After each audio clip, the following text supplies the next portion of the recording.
Okay, welcome back to the channel. So today we're starting off indoors because it's nice and warm and it's very cold outside. So the van isn't down here, it's up at Hunter Sports Homes at the moment. Did all the paint work up there. As you could probably see from the thumbnail, it is now painted. Really happy with the result. A few bits and pieces need sorting out, but overall really good. Don't do any painting down here anymore. I used to years ago, but it just upsets the neighbours and it's not really fair on them really, so it's not really worth doing. So the van was stripped down completely, front doors, side door was taken off, rear doors taken off, so all the thresholds were painted, everything was painted as it should have been. We left the front doors on, but they're completely stripped down. So the first part of the video is where the van was and how it is now, and the second part of the video will be putting the doors back together. So this is give you an idea, if you do need to strip the doors down yourself, what to do. If you are enjoying these videos, please do like and subscribe. It really does help the channel out, and obviously we're all chasing that first 1,000 subscribers, just to help us all out. So yeah, we'll get on with the video. Thank you very much for watching. So you might get some flickering during this because there's full LED lighting, but basically the van is ready now to paint. So all the prep work is done, all the repairs, all the bits and pieces, they're all done now. So I'll just have a quick walk around and show you. So the door's off because I'm changing the door, because then in it I found a good door replacement. So that'll be, if it needs paint, it'll be painted off the van anyway. The rear doors are off as well. The front doors are still attached. The only thing that's not being painted on the van at the moment is the roof and the bonnet. The bonnet is in good condition. And the roof, most of that is going to disappear anyway. So just have a quick walk around. Like I said, sorry about the flickering, but these are all LED lights and it seems to be picking up quite badly on the camera. So the repairs, obviously all the doorway, where it's been scuffed, people getting in and out. A few little dings and dents here and there. But generally the panels are really good. It's terrible flickering now. So the back end's all been repaired again, all around the doorways, all where it's scuffed. And the threshold cover basically underneath. So that's all done. Started to work on the wheel arches. This one has been pushed up. It's created a few holes, basically tears where it's been battered over the years. I mean, in comparison to the other one, it's a massive difference. So this will be welded up and sealed up, and then obviously we'll do the same with this one. But all the repairs now on the bodywork, they're all done. So that's both sides, basically the whole van is basically gonna have a coat of paint now. Oops, sorry, move this around. So yeah, the few dings and dents, little bits and pieces here. This dent down here obviously was quite bad. The one at the top, that's all done. And then a few marks on this door. Again, it's flickering, sorry about this. And yeah, so basically two sides of the whole van, they'll just be painted. Again, the roof, there's no marks above that line, so that's not being painted, and the roof is going to have an additional pod. So all this is being done up at Hunter Sports Homes. I'll put a link in the description for their website, but Alan, who runs it, is going to be helping me with a lot of the conversion, and we've done a few work over the years. But yeah, the van's nearly ready to go. This has been a lot of prep work to get this ready, and really happy with it. It's going to be nice when it's all done. So there's a few little bits and pieces, and then today is Saturday, and then this should be painted on Monday. And then the doors will be painted on, well, they'll be prepped. The doors will finish being prepped on Tuesday, and then they'll bring them in the spray booth on Wednesday and paint the doors, and then it's a case of putting it all back together. So I'll bring you back after we've got some paint on it.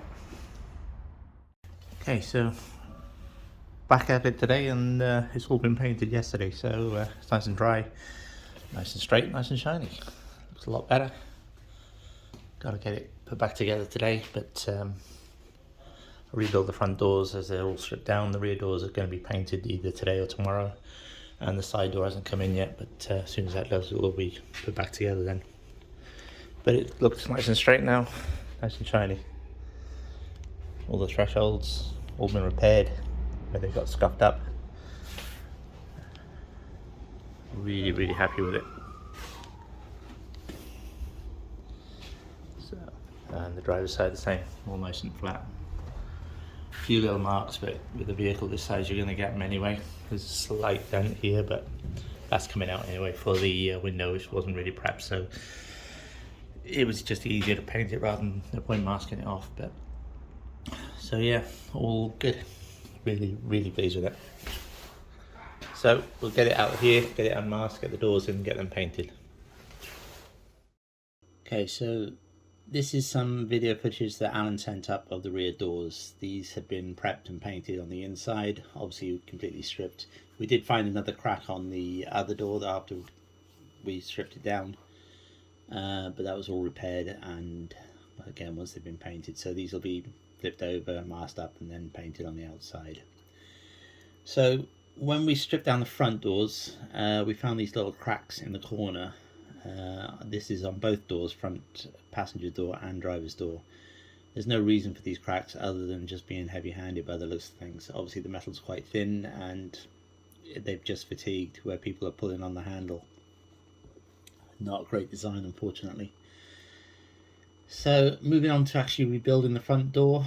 So there's the door rubber needs to go in first, and obviously it's got the glass runner in the middle there.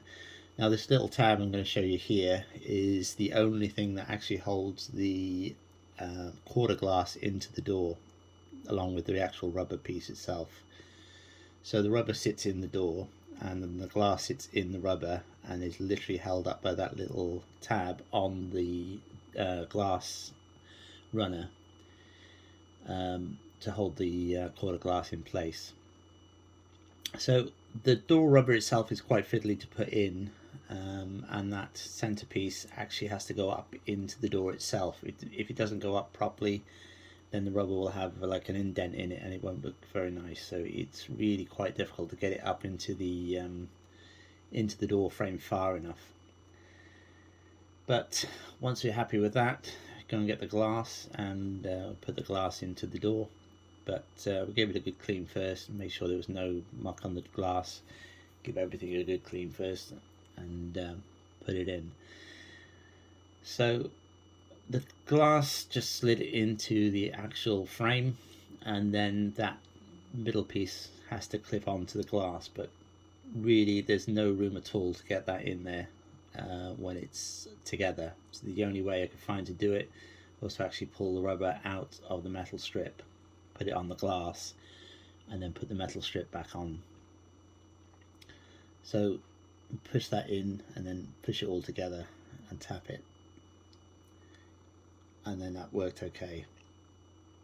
So at this point I was going to screw it back in, but then I realized that I still need it loose to get the actual main glass in, because if it's not loose there's not enough room to get it in there. So after cleaning the actual main piece of glass, that was slid back down into the door. It's very deep door and it's not very easy to get to the glass, so I put this piece of tape on it and that helped to pull it up into the channel. Once it was in there, I could just push it up and it all stayed into place. So this black plastic guide basically for the glass at the bottom of the door, that just slots into place and is held in with a single screw. Once that was done, the two screws, then the two Torx fittings for the actual glass runner, they were put in, and then onto the actual winding mechanism itself. So two 10mm nuts on the winding mechanism and 3 tabs that hold the winder into the door. So the top nut doesn't need to come off, as it just slips into a slot, and then the bottom one just clips into place, and then you do the nuts up tight here. So once that's in place, you can put the motor in basically. Once that's in place, we'll clip the glass into the nylon piece. So the nylon fitting in the actual runner, it literally just clips into the glass. There's one hole in the glass and it clips into there. So the motor clips onto those 3 tabs that push through the door, and is held in there with 3 screws. Again, these are all Torx, these are small Torx. So just to get everything aligned, you just move the glass up and down a bit until the spline is aligned on the motor, and then the motor pushed into place. Then finish up the screws and plug it in. Okay, so the driver's side mirror on this one has the aerial in it, the aerial connectors. Every other one we've done has been on the passenger side, so I'm not sure why this is different, whether or not it's because it's a rear-wheel drive one, but obviously it's slightly different on this one. Again, a lot of these jobs are not easy to do on your own. Okay, so to get the mirror on, it's got a small plastic clip at the top of the mirror, and then 2 bolts that you can do from the inside. So put the plastic clip on, fed the wires through the door, put the 2 bolts on just loosely, just hold it in place so it didn't fall off, and then I use this wire hook to fish the wires out of the door. A little bit fiddly, but not too bad. So once the wires collected, the 2 aerial wires needed to be connected up, and then the actual mirror indicator plugs into the ECU on the door, and then that clips back on. Then there's that foam rubber bush thing to seal it all up. So the glass scrapers were back in next. These were obviously cleaned before being put back on, but they just clip on nice and easy, they were. Okay, to take this off, when I took the door off, all I did was put a screwdriver in the back of it and just pull it, and then it squashes this clip together at the back, and then that unhooks. Really straightforward, really easy. So then on to putting the door card back on. So the 2 wires at the front is for the electric windows and the door lock switch. Clip the door handle back on the LED, and then the door card just slips into the scraper at the top, and then all the clips bang on. It's at this point is where I went to go and get the screws, and then I realised that actually I'd left the foam and the bungs out of the door. So everything had to come back off. But most of the clips are okay. It's just that one really stubborn one at the top. It's like a big square clip, and it's very, very difficult to get off. Once that was broken off, the door card just comes back off. The little LED light is quite difficult to get off. It's a little tab, and it's just very difficult to get in there because there's not a lot of room. Everything else, again, just the door handle pulls out and the 2 clips. So once that was done, replaced all the rubber bungs into the door, and then put the foam rubber back in where it should be. So I actually cut this foam piece off with a knife, and I've just put some spray glue back on it to hold it in place, and then I'm going to tape it up once I'm happy with it. So once that was in place, it was sealed up with some foil tape just to make sure it was on 100%. The little LED on the door, you actually have to pull the tab out on the thing. It feels like you should squeeze it, but you actually got to pull it out.